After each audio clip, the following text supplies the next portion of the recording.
Welcome to Happy Tummy with Annalie.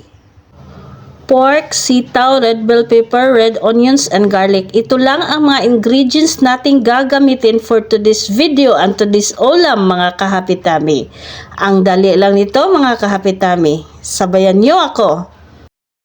So mga kahapitami, ipalabas lang natin ang natural na oil nitong taba ng ating pork. Tapos dito natin igisa ang ating mga bawang at ang ating mga red onions mga kahapitami. So yung natural na oil lang nitong pork natin, taba ng ating pork ang gagamitin natin. Hindi na tayo mag-add ng oil mga kahapitami.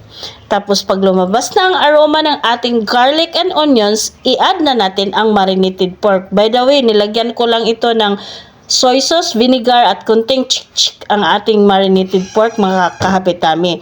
Tapos pag medyo malambot na ang pork, tikman natin. Pag okay na ang timpla, mag-add tayo ng water at hintayin nating maging malambot yung pork natin mga kahapitami. Tapos i-add na natin yung mga sitaw, pati na rin mga red bell pepper.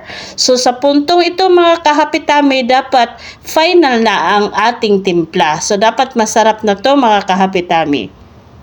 So, depende na lang sa inyo kung ano yung pampalasa ninyo.